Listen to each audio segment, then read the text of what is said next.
Hey, it's Ryan here with Three Chord Cabin, and welcome to this episode of Pro Tools to Luna.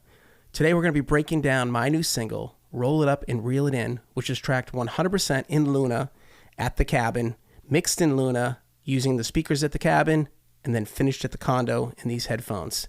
So let's dive right in and check it out. What I'm going to do is play a little bit for you here, and then we're going to dive in and I'm going to show you how I built this track out, from the demo drums that I created using EZdrummer to all the parts that I played, and then we're going to show you the guitar parts that my buddy Ryan Hommel tracked down at his place in Western Mass. Just finished mixing the song today. Went for a ride in the Jeep, had to go get some stuff at the store, and I was really happy. Came back, made 2 small adjustments.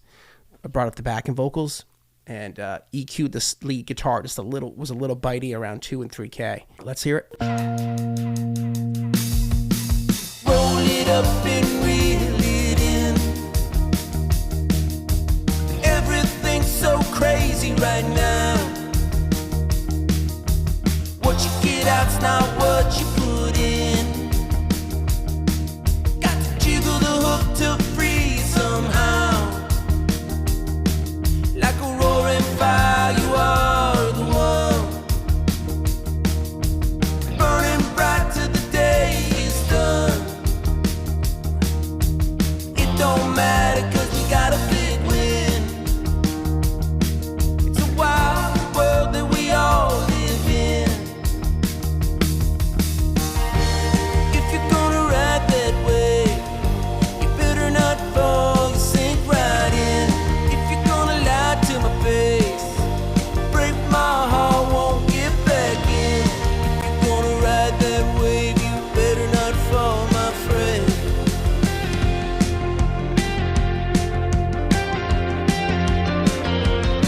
We got to roll it up and reel it in. Roll it up and reel it in. All right, cool. So I hope you enjoyed. That is, there's no mastering going on there, just the SSL going on there. I'm going to see if I can bring up the buffer rate, because I can hear it clicking a little bit, probably because it wants a little bit more DSP. Check 1, 2. All right. That's working, actually. Cool. So around February 11th, it was, I was just digging through my voice memos, and I found this demo for Roll It Up and Reel It In. It was just me, the Apollo, the new Gen 2 X8P. Man, do these sound good. The new converters, they got rid of that weird low mid thing, and they got a better top end, and I'm sold. Let me show you how it started.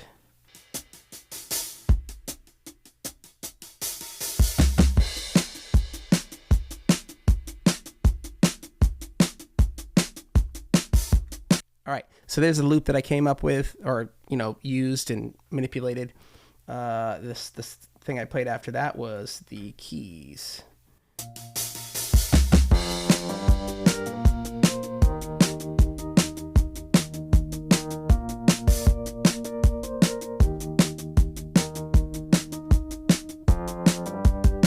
But then I recorded this electric guitar part and then this one second.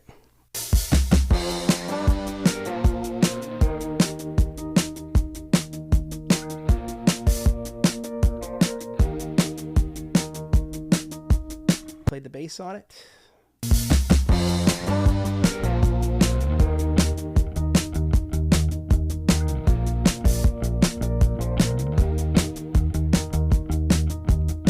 It's a little synth line. So that's just way in the mix, buried back there. And then Ryan Hommel played.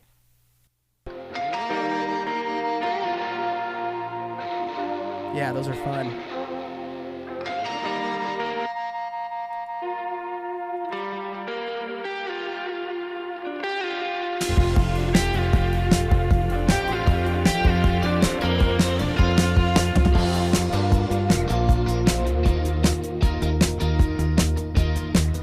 I really love the loop. It's got this like tight, almost like Phoenix kind of drum sound. But I felt like we needed more energy by the time we added all these guitars and stuff in there. The drums definitely felt like a computer. So we did a little bit of a variation on what that is. So let me mute that loop. Here's the drum sound from the cabin.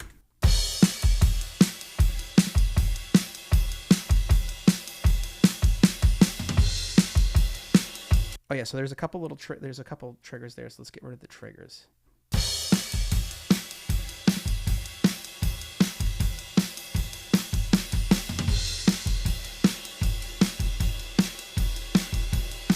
And for a drum miking setup, I did a Beta 52 outside the hole, maybe in like about an inch.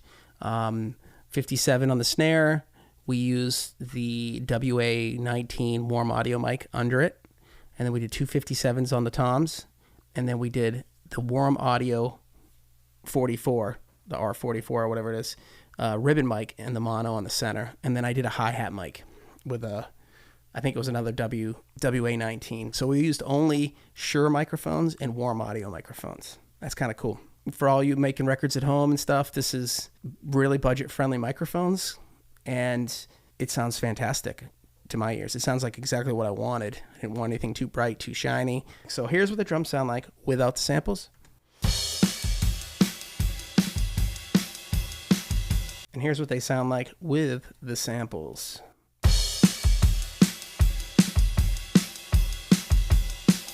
What's really important when you're using samples is that you tune your sample to the source. So I go in, I line up the kick drums, and then I'll load my sample in, and then I'll start turning the pitch knob. But when it starts feeling bigger and tighter, that's when you know you're getting closer to having the same pitch, because you don't want your samples to sound different than what's coming in on the overheads or whatever. So here's the snare sample before the reverse gate. Here's the drum.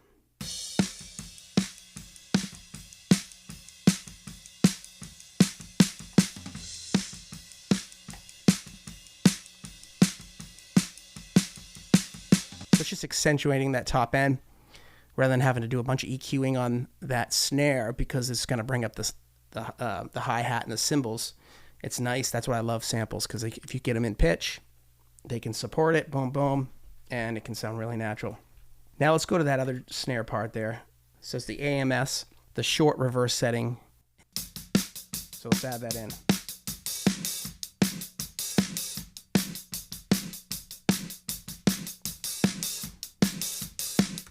So that with the drums.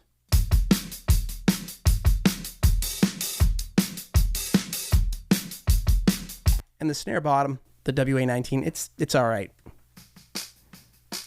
The setting wasn't great. So as I'm going, I'm committing along the way. So you'll see some of these don't have the Studer tape machine on, just the samples, because I'm always committing. I had a good sound. I could go back and show you where it started, but you get the idea. So before we move on, I want to show you like what the tape's doing on the drum bus here. So you click on it here. Here's without tape on the drum bus.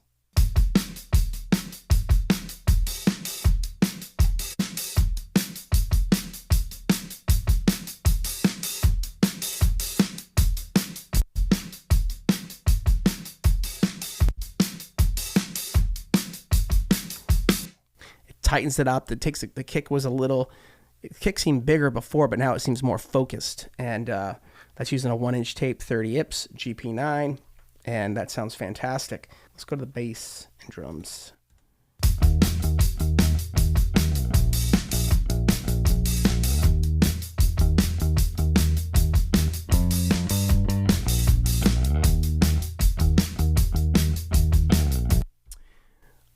I love the Hitsville EQ. I got this on every chain or every bus down the whole track here. And I use this to kind of lower my gain, as you can see over here to the right, because I was a little hot coming in. I had already gone down the road of automation, so then I just added this in. But then I ended up doing a little EQing on each track as kind of like a finish. On the bass, I added some subs here, subs at 50, pulled a little 130 out. But here's the bass. Let's hear it. Doing the old Warren Hewitt thing here, this MV2. I learned that from watching him. It's great. You got to be careful if you have a noisy instrument, because it can bring up a lot of the noise. But for those of you that don't know about this plugin, the high level and the low level, you just kind of squeeze, and it brings up the quiet notes and down the top notes, and it just compresses it in a good way. It keeps that bass just game changer there. So here's the bass without the tape machine.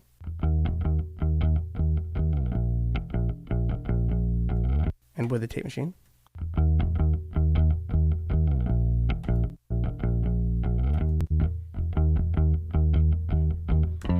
Hear what it does to the low end. Make sure you're wearing some decent headphones so you can hear this, because these are a lot of subtle things, but it all adds up in the end. Just adding that tape machine made the bass sound so much better that I did less. And the electric guitars.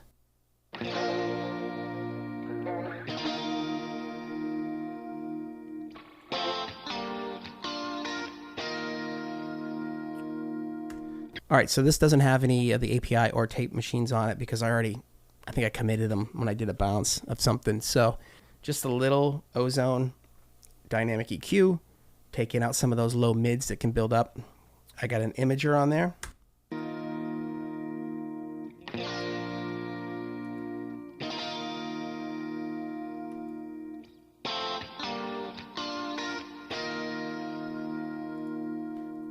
Kind of subtle, but it's just spreading that guitar out. This is the baritone. This is cool. And then on the second verse, he does this cool thing.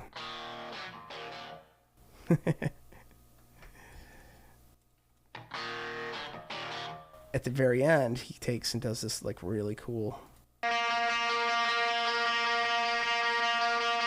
And again, on that, I'm using pretty much, I copied over the image thing to widen that out. A little bit of ozone again. And now let's move on to the last guitar part, which is really cool. This is the moneymaker down here. This one's, he's got the hooks going on. And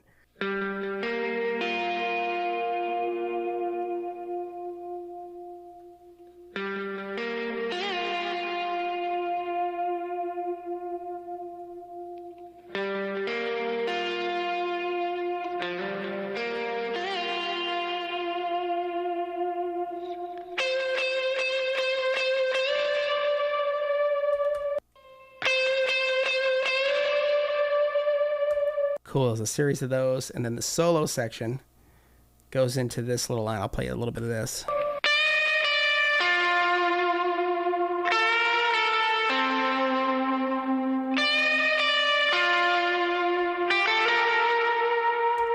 I know it's a little bright by itself, but it's needed to cut through. I did soften that a little bit in the mix, and I used a surprise, the dynamic EQ. Same setting on that. So all these three guitars are out and my guitars are in. But let me show you this lick that is just, when I heard this, I was really excited.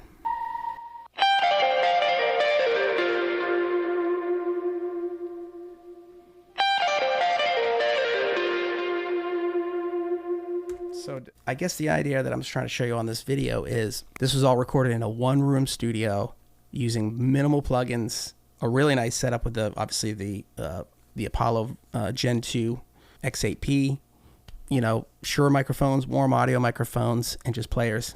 I played guitars, bass, keys, vocals, harmonies, and Jeff Armstrong played drums, and Ryan Hommel. So the three of us did this. And this was tracked really fast. This might be the fastest I've ever put together a song, and the fastest I've ever mixed one. Probably 2 days total, everything from start to finish. That's it. That's all we have for instruments. We have drums. 1, 2, 3, 4, 5, 6 mics on the drums. DI bass, 1 Rhodes, 1 synth, 1, 2, 3, 4, 5 guitar parts, all doing something completely different. There's no doubling of sections or parts. They're all separate parts. And vocals, 1 lead vocal and 1 harmony. And that's it.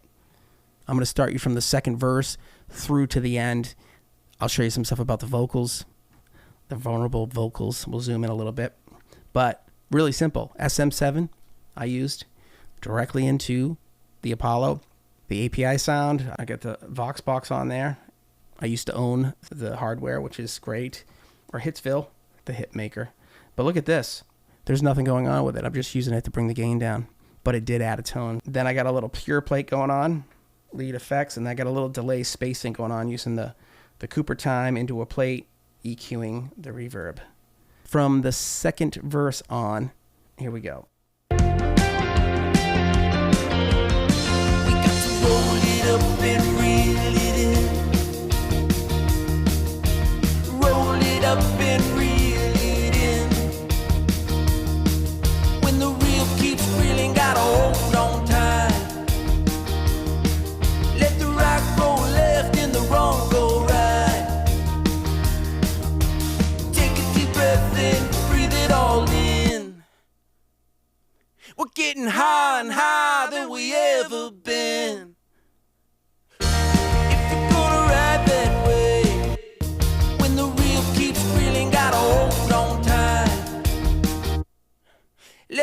right go left and the wrong go right. Take a deep breath in, breathe it all in. We're getting higher and higher than we ever been. Yeah. If you're gonna ride that way, you better not fall to sink right in. If you're gonna lie to my face, break my heart, won't get back in. If you're gonna ride that wave, you better not fall, my friend. You got to roll it up and reel it in. Roll it up and reel it in. Roll it up and reel it in. We got to roll it up and reel it in.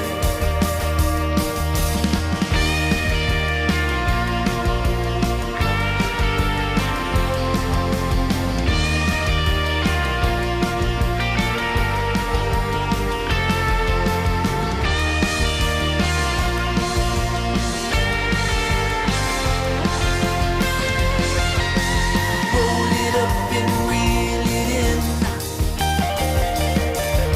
Roll it up and reel it in. Got to roll it up and reel it in. Roll it up and reel it in.